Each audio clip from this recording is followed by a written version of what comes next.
Para el 2050, se prevén que 250 millones de personas abandonen sus hogares a causa del cambio climático.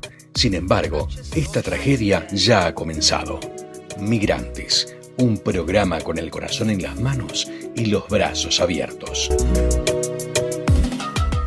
Bueno, queridos amigos, en sintonía con lo que veníamos comentando, veníamos diciendo de estos antivalores en las sociedades del mundo que están oprimiendo de manera cruel a los migrantes, creo que es necesario que nosotros comprendamos cómo se alojan en la sociedad, en la conciencia social, cómo fecundan y cómo hacen vida estos conceptos, estos términos, y cuáles son los motivadores, los detonantes para que despierten en algunos momentos y en otros no.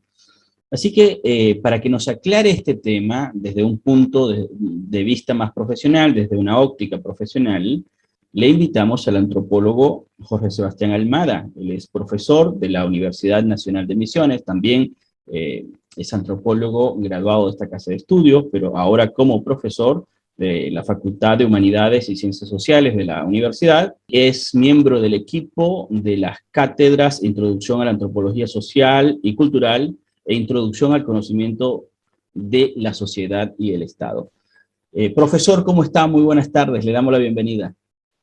Muy buenas tardes, León. Bueno, antes que nada, un agradecimiento por poder ser parte de este espacio y poder colaborar en algo con este espacio. Así que muchas gracias. No, gracias a ti por acompañarnos, profesor Jorge. Hemos venido hablando, Jorge, acá en este programa de los antivalores sociales, viéndolos como antivalores porque la xenofobia, el racismo, la estigmatización, la aporofobia hacen mucho daño a las personas que están en condición de movilidad y hacen daño a las personas migrantes también o migradas. Se llámese a las personas migradas las que tienen más de un año en un lugar, que tienen ya cierto arraigo, ¿no?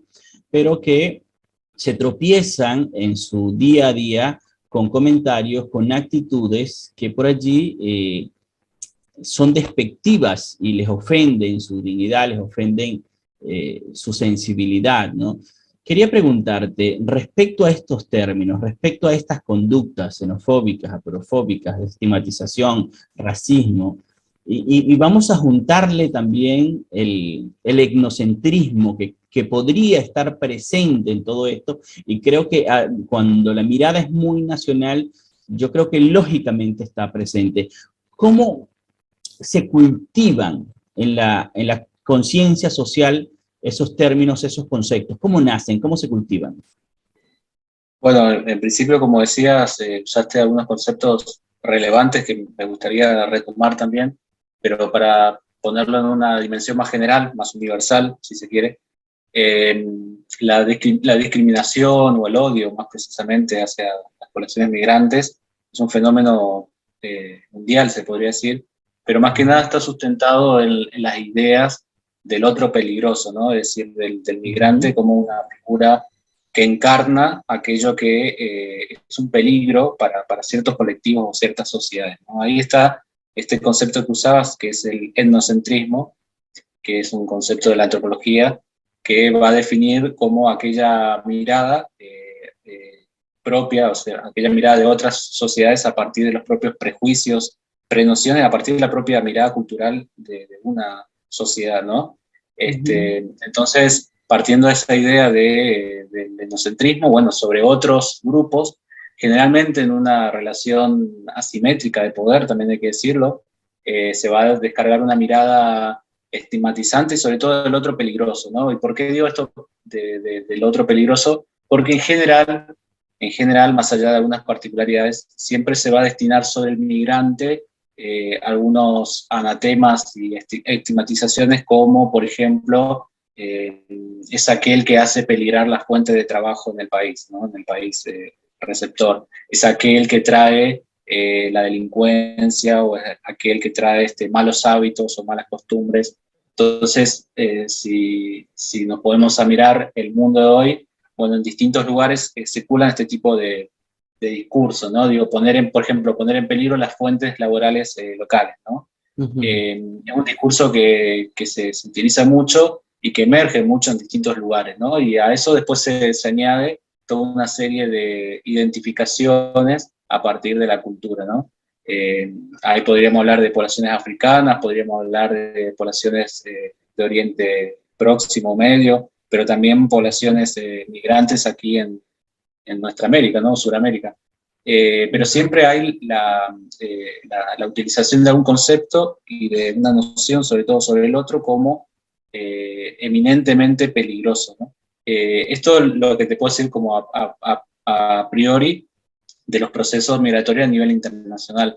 Después podríamos decir que generalmente siempre el tema migratorio es utilizado políticamente, lo sabemos, y que generalmente los sectores conservadores, de derechas, o planteos neoliberales a veces, utilizan el fenómeno migratorio según sus propios intereses, ¿no? Pero esto no tiene nada que ver finalmente con lo que pasa realmente en el territorio, digo, con los migrantes, sino que hay discursos construidos, ¿no? Por eso yo quería hablar de estas construcciones, porque en realidad los procesos de fuentes laborales o los procesos de integración no tienen que ver solamente con la migración, entonces es una falsedad atribuir la escasez de puestos de trabajo solamente a la migración, ¿no? Pero sin embargo son discursos que se construyen, ¿no? Claro, dentro de lo que sería la migrantología, poniendo así como una especie de disciplina de los que tratamos de investigar el tema, nos encontramos esto que vos decís, los mitos que se ciernen sobre las personas en condición de movilidad o migrantes, justamente esto, nos quitan el trabajo, consumen nuestros impuestos, el Estado tiene que mantenerlos, unas cosas que a todas luces ha quedado demostrado que no. Pero la gente por allí no lo sabe. O sea, no ha llegado el discurso de los derechos humanos, el discurso, por ejemplo, las miradas antropológicas, las miradas más humanistas, pero no solamente ocurre con las migraciones extrafrontera. A ver, ocurre con las migraciones internas también. Hoy justamente revisaba un documento de la Universidad de Alicante y este documento pone en números muy altos, pero muy altos, el rechazo de las sociedades a los migrantes, con 4 preguntas. Una de las preguntas era si los migrantes representaban un peligro. Y le estoy hablando de sociedades como la de Argentina, un país conformado por migrantes, ustedes llaman el crisol de razas, Canadá, enteramente conformada por migrantes, quizás Estados Unidos, Italia, incluso Inglaterra, Venezuela, el estudio fue en 2010, Venezuela tenía otra situación, pero entonces la connotación en números muy altos es que habría que controlar la migración. Números muy altos, estoy hablando de porcentajes de 50, 65, la más favorecida fue Suecia, por allí lo más bajo que tuvo fue 5, pero lo que quiere decir es que hay como un reflejo de la sociedad sobre la migración en términos, como tú lo dices, de peligro. ¿Cómo nace ese reflejo, profesor? Bueno, el hecho de que el ser humano migre y se desplace, evidentemente no es una dimensión coyuntural, sino es histórico, ¿no? Es decir, los históricos flujos de población se dieron en la historia siempre, ¿no? Siempre, y se van a seguir dando, además. Lo que siempre pasó es que hay una cuestión muchas veces de choque cultural, de visiones etnocéntricas, ¿no? Que justamente siempre estuvieron en juego, y bueno, y de acuerdo a las épocas también distintos intereses, ¿no? Hay estudios muy interesantes como, por ejemplo, los que apuntan sobre las migraciones irlandesas, por ejemplo, en Estados Unidos, o la costa este, Estados Unidos y también Canadá, donde en un primer momento eran población indeseada, digamos, pero en un segundo momento, cuando pudieron capitalizarse, ser dueñas de fábricas y poder acumular capital, eran como la migración deseada, y pasaron a ser otros grupos, los grupos que eran migración indeseada, ¿no? Entonces esto tiene que ver evidentemente con una visión histórica y dialéctica, ¿no? Como bien marcás, también hay procesos de migración interna. Nosotros en nuestro país, aquí en la Argentina, hemos tenido un proceso de este tipo más en la primera mitad del siglo XX, digamos, hasta la década del 40. También se construyeron toda una serie de anatemas sobre la población. En el caso de nuestro país fue desde las periferias hacia el centro, digamos, el centro del puerto de Buenos Aires, pero así también en otros en otros países también se da, con la migración, por ejemplo, del nordeste de Brasil hacia el sur, y así sucesivamente, o en lugares de Bolivia también. Siempre se trata de poner esto en este discurso, en este registro que te decía, del otro como peligroso, y de ocultar, porque finalmente lo que pasa con esto es, se oculta detrás de ese discurso otras relaciones de poder y de dominación, ¿no? Como este ejemplo que te daba de los irlandeses, pero también hoy podríamos decir en Europa, donde también hay proceso de movilización interna dentro de lo que es la actual Unión Europea, bueno, ciertos agregación de migración interna europea, por ejemplo, desde Portugal a otros países, ¿no? Los países más del este de Europa. Digo, Hoy día lo de Ucrania. Exactamente. Entonces, por ejemplo, tomando eso, tenés un claro doble rasero porque tenés por un lado la recepción, actualmente hay unos 2,6, entre 2,6 y 3 millones ya de refugiados. 5 a la fecha. 5.3, sí.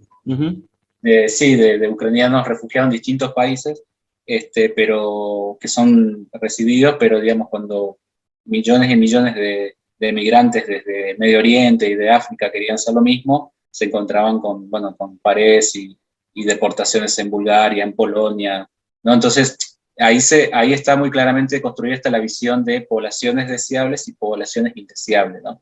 Y ahí creo que tenemos que hacer mucho para construir una mirada, digamos, de que todas las poblaciones tienen igualdad de derechos y oportunidades, y que todas las poblaciones tienen una potencialidad de desarrollo cultural, económico, político muy importante, ¿no? Yo creo que los procesos migratorios no solamente que se van a seguir dando, sino que se van a potenciar por las escaladas bélicas, es una causa. De hecho, la migración en Siria tuvo que ver con eso, también con los procesos de crisis económica, de migración económica, muchas veces se usa ese concepto, y que ahí hay un concepto que se está poniendo en tensión en muchos países, que es el concepto de qué somos como sociedad, ¿no? Y eso creo que se va a poner en cuestión porque, digo, ¿qué implica ser argentino?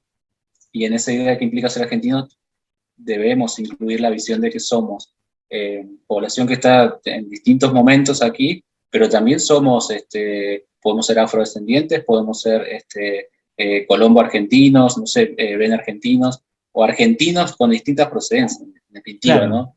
Este es el concepto que se está discutiendo en países de Europa, se está discutiendo mucho esto, en Alemania y un poco también en Dinamarca, con respecto a la ciudadanía, a la posibilidad de dar ciudadanía a quién sí, a quién no, y las discusiones, a grosso modo, que se están dando, tienen que ver con pensar países y sociedades pluriétnicas, ¿no? Hasta plurinacionales, digamos, dentro de un propio Estado, o de pensar, por el contrario, países supuestamente homogéneos, ¿no? Solamente monoculturales, monolingües. Y esto me parece que cada vez es menos cierto. Digamos, eso se puede formular discursivamente, pero digamos, nuestros países, de hecho, nuestros países, la Argentina tiene lenguas originarias, tiene una diversidad cultural muy importante. Entonces, hablar de una sociedad como algo homogéneo en realidad sirve más para a veces un discurso político, pero en realidad no expresa la realidad porque las poblaciones y los seres humanos se están movilizando todo el tiempo, ¿no? Por lo que te entiendo, hay dos maneras en que estos conceptos, estos términos se corporizan en la sociedad. Una es por su propia dinámica y otra porque hay una intencionalidad en los discursos. Señalaste al principio de tu relato, ¿no? Yo supongo que una es mucho más violenta, mucho más rápida y probablemente fugaz también, o no sé si se aloja cuando hay un discurso político, cuando hay una capitalización política de la migración, caso, por ejemplo, México, caso Estados Unidos recientemente. Pero, ¿qué le parece si antes de seguir abordando este tema vamos a una pausa y volvemos para que usted nos responda?